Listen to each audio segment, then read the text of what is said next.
It's the Opperman Report. Join digital forensic investigator and PI Ed Opperman for an in-depth discussion of conspiracy theories, strategy of New World Order resistance, high-profile court cases in the news, and interviews with expert guests and authors on these topics and more. It's the Opperman Report. And now, here is investigator Ed Opperman.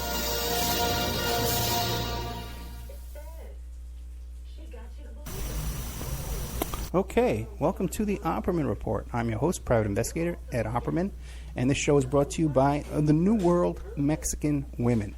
The only way to find the website for the New World Mexican Women is to Google New World Mexican Women. It'll come up right away on Google, and they provide you with, they have written a couple of books about how to make authentic Mexican jewelry. They also, they've written these lovely books about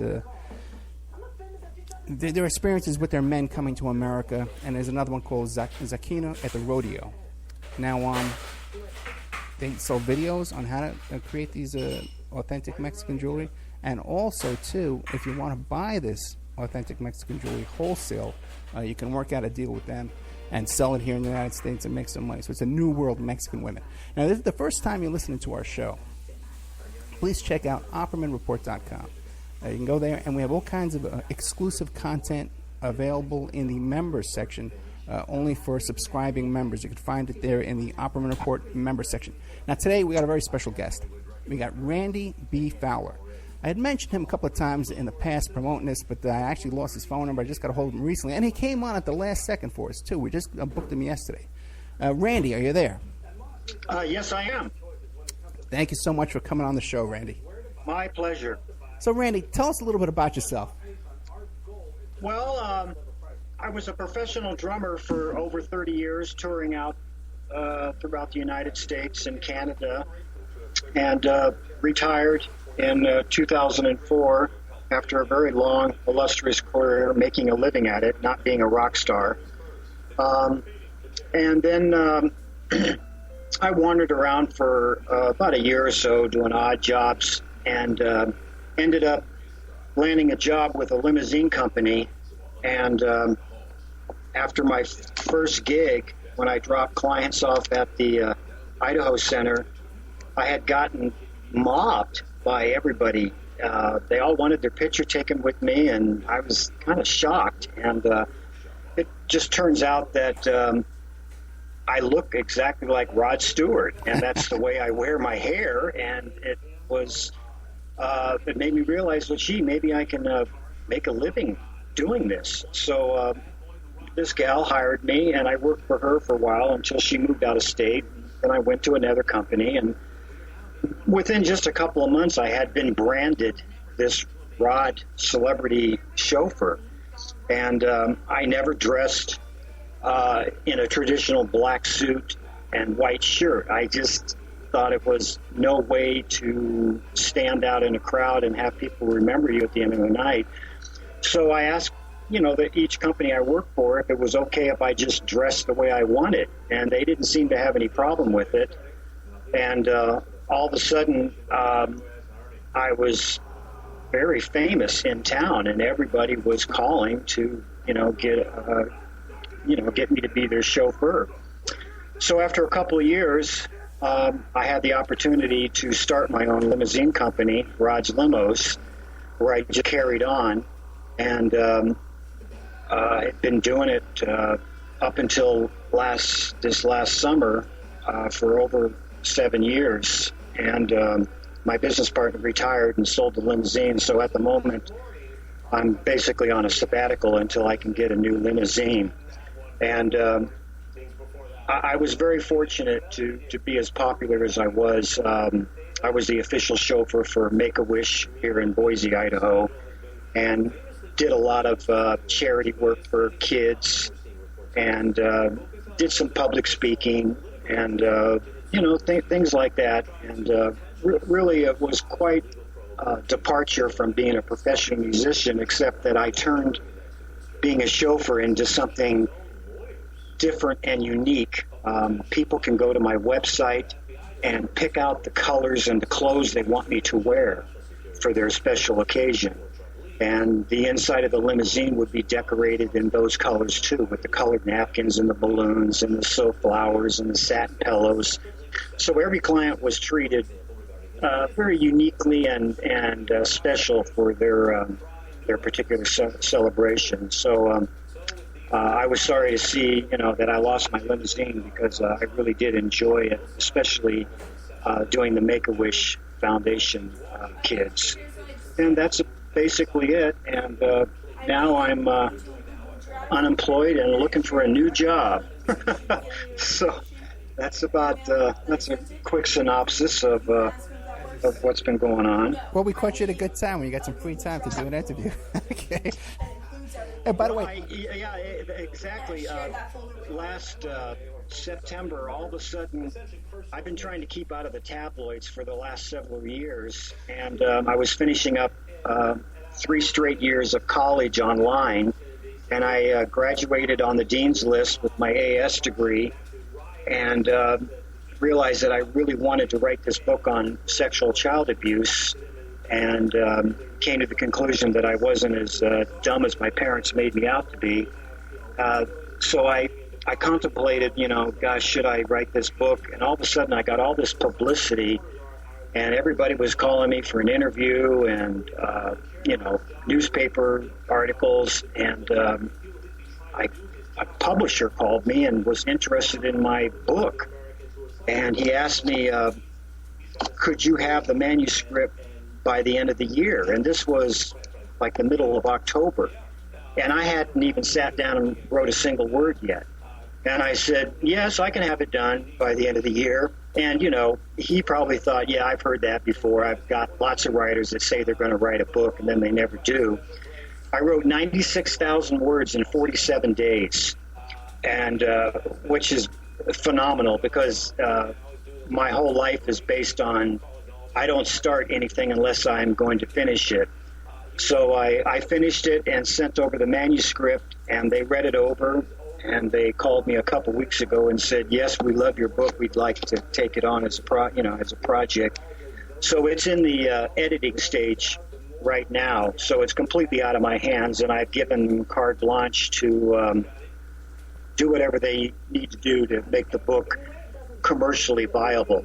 I was instructed to write it with the most brutal honesty about my experiences with sexual child abuse from my father, and the rift that it caused between my famous brother and myself, all because I chose to not let him be abused by our father. And it wasn't an adult decision. It's just what big brothers do. They protect the little brother. And in the end, I didn't even get a relationship with my brother. And he has refused to acknowledge that if it hadn't been for me intervening, he probably wouldn't be as successful as he is today, because he would have been carrying around all this emotional baggage that I had to deal with most of my life. So I'm a little disappointed that he has shunned me, from the family, but I understand it, and I accept him for who he is, and I love my brother, and the book is very brutally honest about some of the things that have happened, over the last 30 years, and the complete deterioration of my relationship with my entire family. So it's, but the book mostly is about the brutal truth on how destructive child abuse can be to an individual, especially when you live in silence, and the path that it puts you on. And the longer you live in silence, the longer it takes you just to get back to square one. So my book is a serious look at the topic, and there's many, many breadcrumbs to show people the patterns of what happens when you don't deal with it. You just shovel it under the carpet. So I'm hoping that this book will touch people and see the breadcrumbs and realize, wow, this is no way to live, that, this happened to me, and it may be different circumstances, but the results are always the same. one of the major problems with abused children is they make all their decisions based on feelings and not the facts, which are inevitably going to get you into trouble.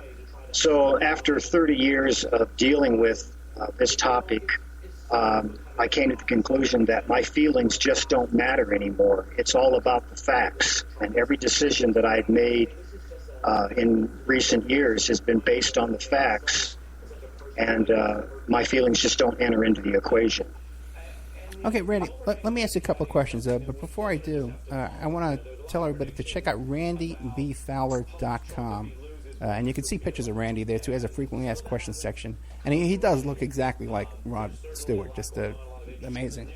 Well, I'm a lot taller, and I'm not as promiscuous, and I definitely dress better than him. Okay. And also, Randy has another website called rodslimos.com, but they're trying to raise money for a new limo, so they have a GoFundMe, and it's Randy Rods Limo at GoFundMe.com, so check that out as well. So now, Randy, you mentioned that you had a famous brother. Now, who's that? Kevin Spacey. Kevin Spacey, the famous actor, Oscar-winning actor. Now, you described that you were molested by your father as a child. No, well, first of all, before we get into that, when did this rift come between you and your brother that you don't talk to each other anymore? It basically started when he went into acting and started to get famous. He just stopped. Complete correspondence with me, and I had in 1988. I had finally got up the courage. I saw him once in Seattle and told him exactly what had happened, when we were growing up, and he was absolutely shocked, And I think what happened was because my brother had such a close relationship with my mother, and my mother spent the better part of her life denying that anything inappropriate ever happened, even though she knows it did. I think she poisoned Kevin against me, and my brother, with his close relationship with her, chose to believe her and not the truth. So I've only seen my brother 4 times in 35 years, so I don't really know who Kevin Spacey is. I know who Kevin Fowler is, but not Kevin Spacey. Now, does he still have a relationship with the mother and father?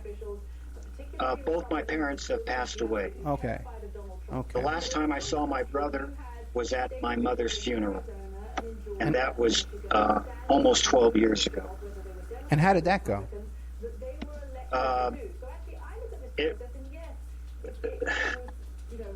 It was strange. The entire funeral was like an award show.